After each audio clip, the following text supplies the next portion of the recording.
My mom refuses to take care of me after I give birth, and my dad doesn't love me, so I'm refusing to take care of them in their older years and disowning them. Posted by u/gold_gold217. So, I, 28F, am 30 weeks pregnant with my first child and about to move to another state. My mom has this thing where she takes care of my siblings when they give birth until they recover. She did it for my older sister and my brother's wife, so I thought she would do the same for me. But a week ago, she told me she couldn't because it was too far away. We got into a fight about the whole thing. I told her to get out of my house, and now we're not talking. Before you judge me and say that my mom isn't obligated to take care of me, I'll tell you that it was never about that. I'm the one child in the family that nobody really cares about. My parents always claim they love and treat us all equally, but man, is it obvious that they love me a little less than the others. I always thought maybe I was adopted and that's why they didn't care about me as much. Well, I was wrong because I am 100% theirs. It's always about how my other siblings are doing or how mom and dad are suffering, but it's never about me. It was never about me from the beginning. I am rarely celebrated, even when it's supposed to be my day. My birthdays? Rarely celebrated because mom and dad forgot, or they just threw everything in the house together and called it a birthday. High school graduation party? Nope, my parents had already wasted a lot of money on my big brother's college graduation party, so they couldn't do that, but they would make it up to me. Do you think that ever happened? I'll give you a minute or two. If you guess no, congrats, you guessed right. They shared the wedding expenses for my siblings' weddings, but since my husband came from a good family, they didn't have to share wedding expenses, their words, not mine. I have always been the therapist who listens to my mom and dad's rough days or the one who has to help mom because my older siblings have too much schoolwork or because my younger siblings are too young to do that kind of work. They always tell me I'm a good daughter, but I'm never the one they brag about to their friends. I did everything in my power to make them proud, but my achievements will always be below my siblings. I have tried to talk to them about how I feel multiple times before, but all I ever get is a harsh scolding about how I was being spoiled. I hated my life until I got out of that house, but I never had the courage to let go of them, thinking they would change. Well, my mom just proved me wrong. Mind you, my older sister lives a whole ocean away from us, but mom decided that taking a 10+ hour flight to another continent, twice, was not hard at all. But all of a sudden, taking a 4-hour ride to my home is too much? Especially when I'm in a place where I don't know anyone except my husband? I'm so effing tired of them putting everyone else above me. So, I'll make things right between us before I leave because I don't want to end things on a bad note. But once I get to my new home, I'll just cut all contact. I don't think I have the energy to deal with this crap anymore. Besides, I have my lovely husband with me, so I'll be alright and build myself a new family where I am truly appreciated and loved for who I am. Note, I'm the third out of 5 children. My younger siblings are twins. Notable comments. Commenter. Not the jerk, I know exactly how you feel about being the invisible kid. According to my parents, I was the only planned child, 2-year older brother, 6-year younger sister. Well, I have always been subjected to middle child syndrome, look it up. I have only ever been good enough when they needed money. I have student debt just to keep food on the table and a roof over our heads. Sadly, I cannot go no contact as I need to live with them, not great when you're 38.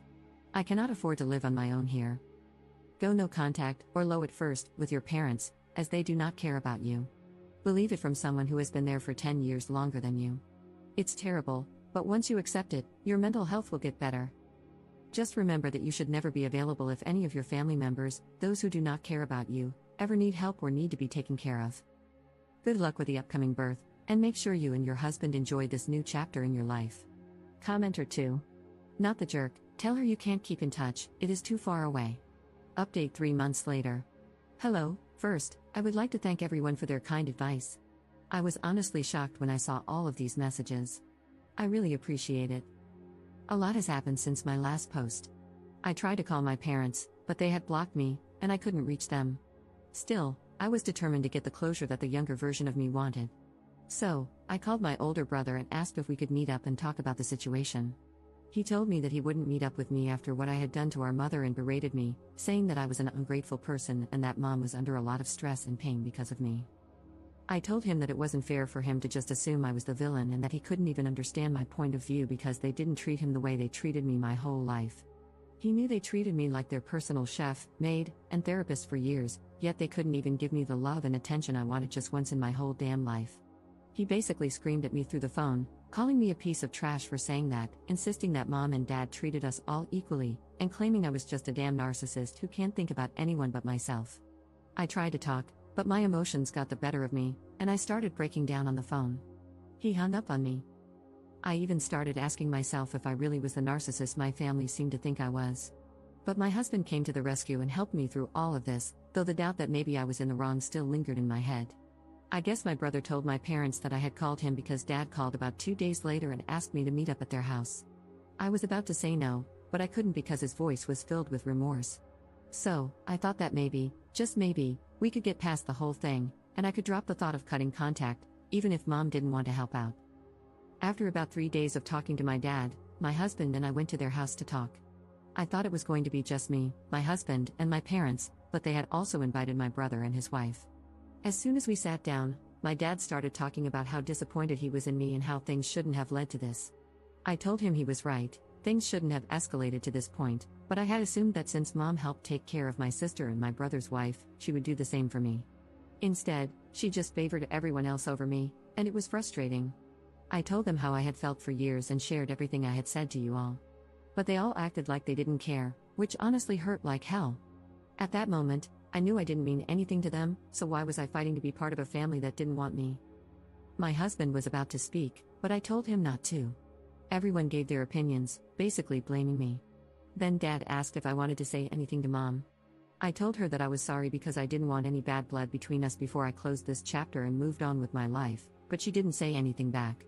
Dad said we needed some time to cool off and set some boundaries, and I guess that was it between us. Over the next 2 weeks, we packed up and left the state.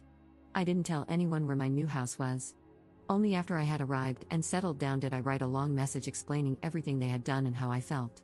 At the end of the message, I told them I was completely cutting contact with my parents and older brother. I changed my phone number and blocked all of my family on social media. And you know what? My life has never been this peaceful in a long time. I'm happy with everything, and my baby will arrive any day now. It is honestly stressful, but I love it so much. We even hired a helper around the house, because why not? Now my days consist of sleeping, taking walks, eating some more, dealing with back and hip pains, and repeating the cycle, which honestly isn't that bad. Thank you for reading. Notable comments. Commenter. You should have never sought closure from your family. It was a bad move, and look what happened. It's clear you're never enough for them, and you never will be.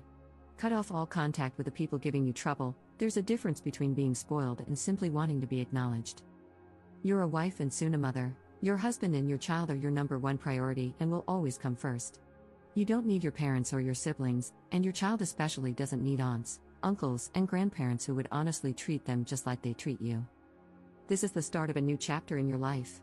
If they ever reach out to you, do not respond, as I'm positive they're only doing so for some ulterior motive, like resources. Don't give them a chance. I wish you and your new family well. Commenter 2. Don't even bother writing the letter. Make a fresh start, and do not contact them. Get off social media, do not post pictures of your child on it. Do not answer the phone when they call, do nothing. Don't give them the satisfaction of having something more to throw in your face.